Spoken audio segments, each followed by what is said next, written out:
Magrão, boa noite, Val, todo mundo que está assistindo a gente hoje no programa Brasil não é para amadores. E como o Magrão estava mencionando, é importante a gente discutir a questão, né, da luta de classes internacional, porque influencia diretamente o que acontece em todo mundo, especialmente quando nós estamos falando dos Estados Unidos, né, o principal imperialismo. E o que está acontecendo agora é uma enorme onda de greves, né, como não surgia há muito tempo nos Estados Unidos.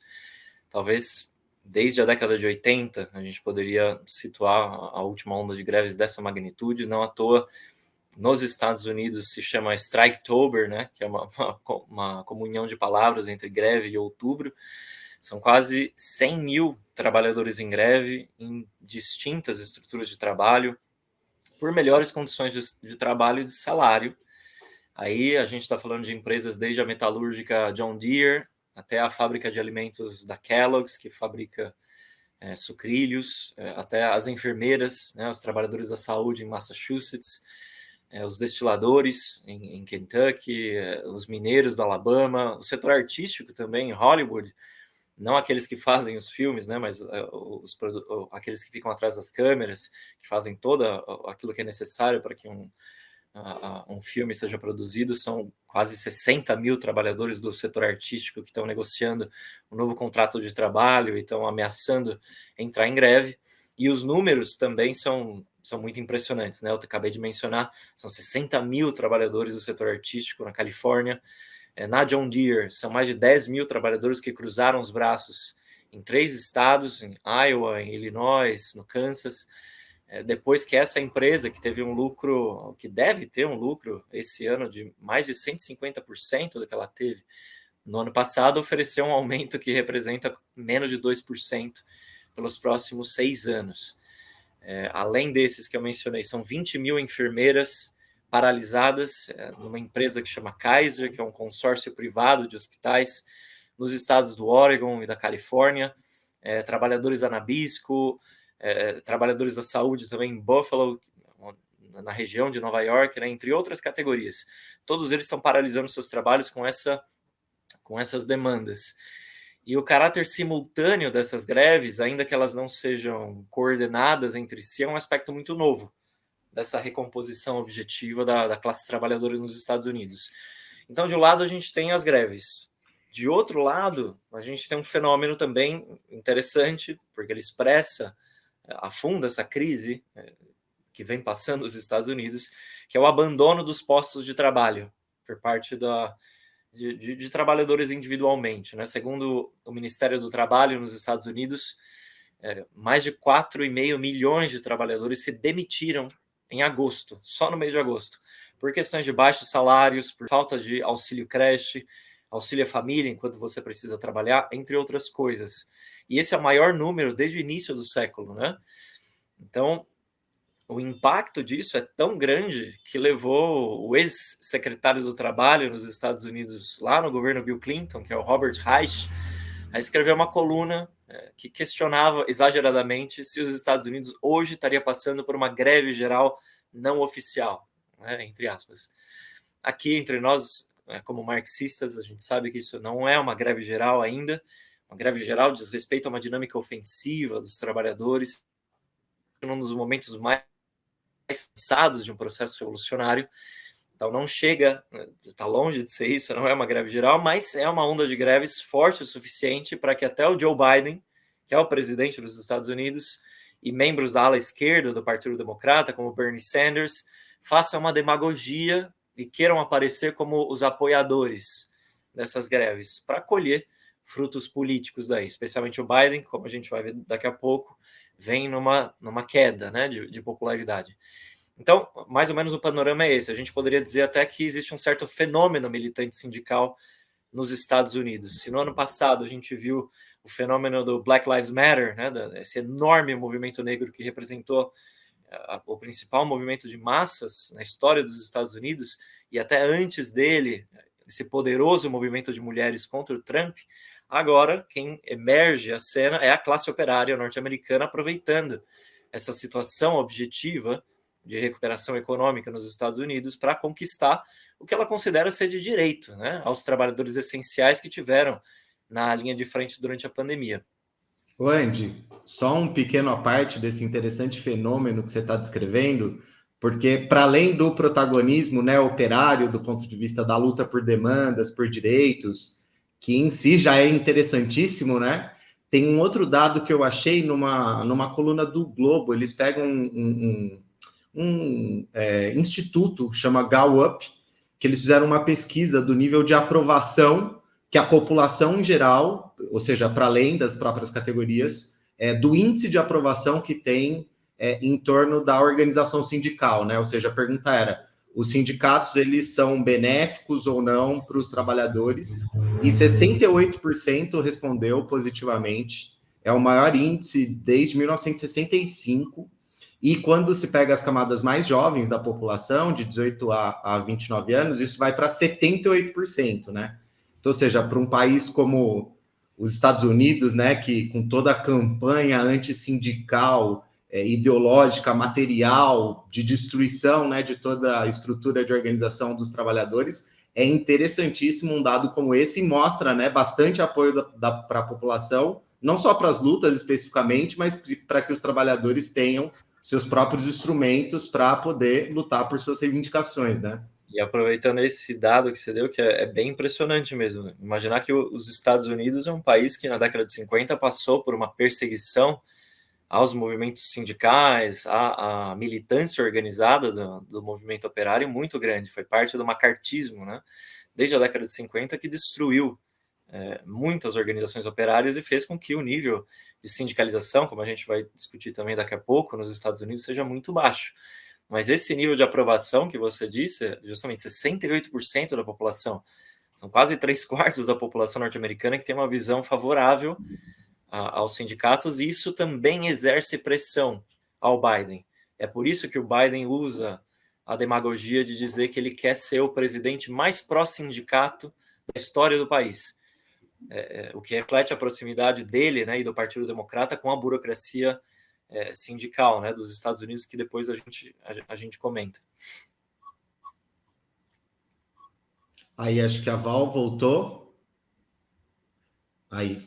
Não, excelente. Dando sequência um pouco a isso que a gente está discutindo, Ed, eu queria que você pudesse desenvolver agora um pouco as razões, né? Que motivações estão por trás aí, né? Que tá, eu vi um outro dado interessantíssimo da Labor Action Tracker, que ela calcula que nesse ano foram 176 paralisações e está chegando a quase 20 paralisações em grandes categorias só no mês de outubro.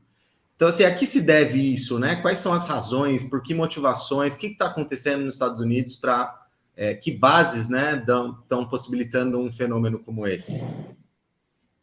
Sim, a Bloomberg até jogou um dado no ar, né, que é o dobro de mobilizações operárias, de greves, se a gente fosse comparar do período de agosto até outubro do ano passado, até agora. Então, realmente, é uma onda de greves impressionante, que expressam talvez algo novo que vem emergendo no movimento operário, e também, é claro, vale a pena a gente refletir sobre algumas razões disso. O núcleo de várias dessas greves, por exemplo, na John Deere, na Kellogg's, na Kaiser, que eu estava mencionando agora, é uma revolta contra a introdução em muitas fábricas de uma lei que vem desde a década de 80, que chama contrato de 2 níveis, ou, para dizer de outra forma, um sistema de dualidade salarial, que oferece piores condições de trabalho para aqueles que são contratados num período mais recente. Vários grevistas, inclusive nos piquetes, levantam uma consigna muito importante para nós também aqui no Brasil, que é igual trabalho, igual salário, para que não haja essa divergência salarial ou esse sistema de dualidade, né, que separa trabalhadores como de primeira e de segunda categoria. Eles mesmos vêm dizendo que é injusto que trabalhadores contratados mais recentemente, que fazem o mesmo trabalho ao lado dos trabalhadores mais antigos na linha de produção, ganhem muito menos, tanto em relação aos salários como em relação aos benefícios. Para dar um exemplo, na John Deere, eles dizem que os trabalhadores de nível 1, que seriam aqueles contratados com mais tempo, né, que são mais antigos, podem escolher se eles querem ou não fazer horas extras. E os trabalhadores de nível 2, que seriam os contratados mais recentemente, depois do último acordo coletivo, esses são forçados a fazer horas extras. o que significa, nessa fábrica, trabalhar até 16 horas por dia, 7 dias por semana. Ou seja, é um regime chinês de trabalho, né? E agora, diante das negociações contratuais, os trabalhadores da Kellogg estão declarando também enfaticamente a sua solidariedade com os colegas de trabalho mais jovens pelo seu direito, né, de receber o mesmo salário fazendo um trabalho igual. Outro exemplo é o desse consórcio de hospitais privados da Kaiser que eu mencionei.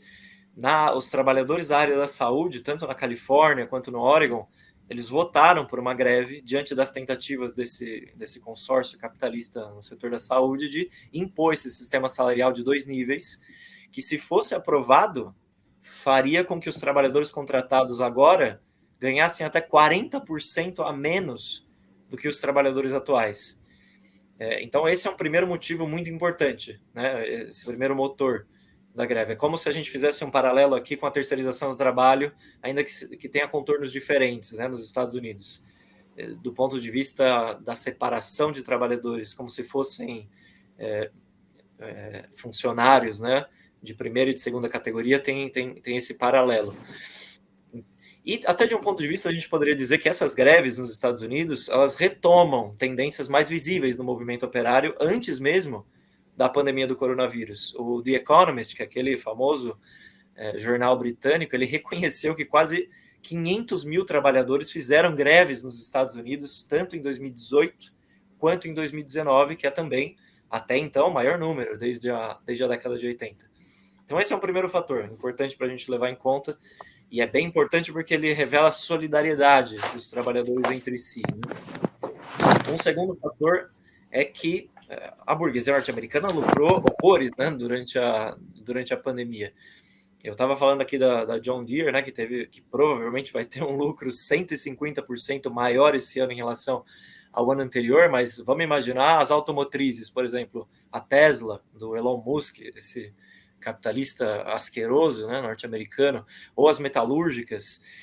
Pensemos a logística, por exemplo, para pensar o Jeff Bezos, por exemplo, a Amazon, a UPS e outras empresas tiveram lucros enormes. E isso fez com que a desigualdade nos Estados Unidos decolasse ainda mais do que já estava, né? Tem até um dado que a Bloomberg divulgou, que entre 1979 e 2019, a faixa 10% superior dos salários nos Estados Unidos aumentou 41% o seu salário, né, em termos reais. E a parte mais baixa, né, os últimos 10%, aumentou só 7% o seu salário. Então, você vê que o abismo é cada vez maior. Só que a pandemia do coronavírus mostrou que os trabalhadores são essenciais. São eles que tiveram que lidar com todos os problemas do coronavírus, que arriscaram as suas vidas, as vidas das suas famílias. E agora, especialmente os da primeira linha, estão batalhando para conseguir as melhores condições de trabalho, porque diante dos lucros dos capitalistas, querem receber o que consideram que é justo para eles. Tem um terceiro fator também que é importante, que a gente está vendo uma crise nas cadeias de fornecimento, né, do capitalismo, que já tinham começado durante a pandemia e que vão desabastecendo o comércio norte-americano para essas festas de fim de ano, que é o período comercial mais importante, né, para os capitalistas. E isso também dá uma certa vantagem aos trabalhadores em greve, porque a patronal precisa desesperadamente de força de trabalho. Tem um economista marxista, chama Michael Roberts, que ele chama isso de choque de oferta. Esse problema, né, nas cadeias globais de fornecimento, que é responsável pela alta dos preços nos Estados Unidos. A gente está vendo uma inflação grande aqui no Brasil também. Nos Estados Unidos existe uma inflação maior do que eles esperavam, que é a continuação de todo um processo de desaceleração da produção industrial, do comércio internacional, que já vem de antes, né, da pandemia. E isso é importante porque essa baixa na oferta não é resultado só da instabilidade nas cadeias globais de fornecimento, como eu estava falando, mas também da baixa taxa de lucro, da baixa rentabilidade que os capitalistas vêm colhendo, e a gente sabe que a rentabilidade é o verdadeiro motivo do porquê os capitalistas produzem qualquer coisa. Né? Se não lucram, não produzem. Então esse é um problema adicional que a gente está vivendo hoje. E um quarto e último fator, esse mais político, eu falei do Biden no começo, e o Biden está vivendo uma queda de popularidade.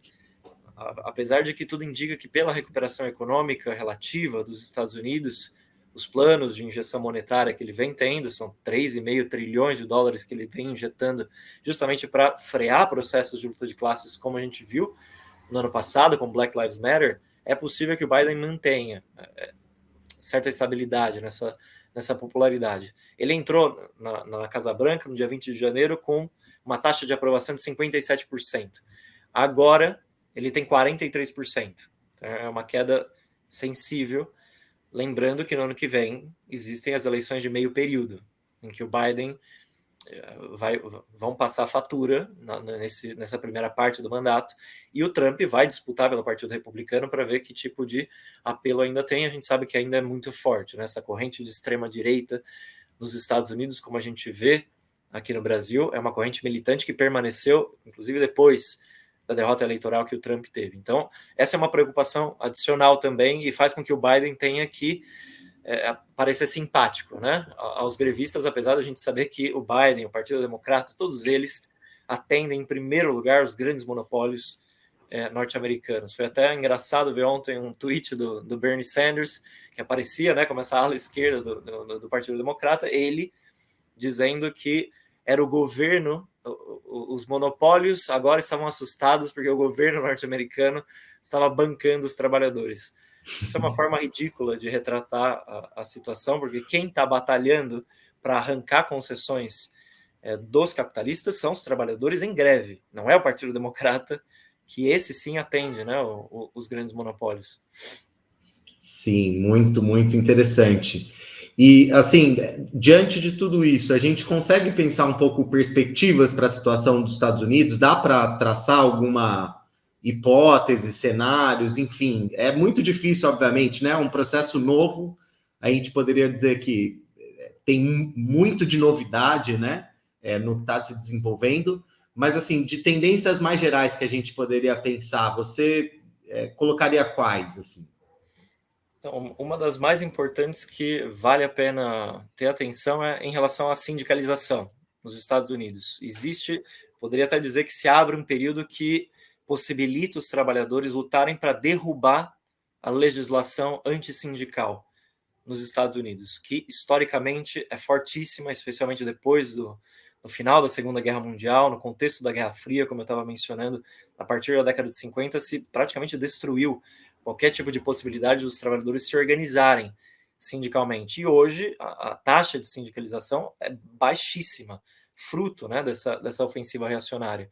Para o pessoal que está assistindo a gente ter uma ideia, a taxa de sindicalização nos Estados Unidos, em 1954, era de 34%, 35%. Hoje é pouco mais de 10%. Ou seja, é uma queda abrupta. Só um trabalhador em cada 10 pertence hoje a um sindicato nos Estados Unidos, né? Então, essas lutas revelam um impacto enorme. O retorno da luta sindical nos Estados Unidos, mesmo com os sindicatos burocratizados, a crescente aprovação, né, que a gente estava discutindo agora há pouco, que a população vê com bons olhos a organização sindical, é um fato bastante novo, e tendo como perspectiva isso pode ser bem alentador, né, para o restante do mundo. E, claro, em primeiro lugar, para os Estados Unidos. A gente viu as campanhas antissindicais escandalosas que a burguesia norte-americana faz, aquele escândalo do Jeff Bezos, né, que é o dono da Amazon, que saiu aí para o espaço, poderia não voltar mais, ou cair no meio do oceano, mas voltou, e a campanha que ele fez para impedir que os trabalhadores do Alabama votassem a favor de ter um sindicato. Ameaçou com cortes salariais, com demissão, mandando cartas individuais para os trabalhadores para que eles não votassem, senão seriam demitidos. Esse é o nível, né, esse ranço antissindical dos grandes monopólios norte-americanos. A Starbucks, a gente conhece também aqui no Brasil, fez a mesma coisa. Então, esse aspecto é muito Andy, só importante. uma parte sobre isso, sobre a Amazon, eu estava lendo um artigo bem interessante. Desde que ela é criada, 1993, salvo engano, ou 94, existem tentativas de criação de um sindicato, e é uma batalha permanente da patronal por décadas já, né? Por décadas. Uma questão fundamental aí para não permitir um nível de organização superior dos trabalhadores, né? Sim. E aqueles que conseguem se organizar estão à mercê da burocracia sindical norte-americana, né? Especialmente Exatamente. a AFL, que é a principal central, federação sindical nos Estados Unidos, muito ligada ao Partido Democrata. E essas burocracias, inclusive, elas enxergam agora um momento favorável para descomprimir a pressão, né, das bases.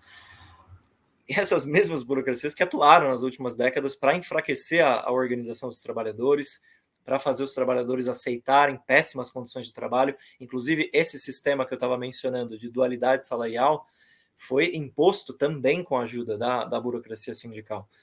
Né, os próprios sindicatos adotaram durante muito tempo o discurso de que era necessário que os trabalhadores assinassem contratos desfavoráveis para aumentar a rentabilidade dos capitalistas e, assim, salvar os seus postos de trabalho.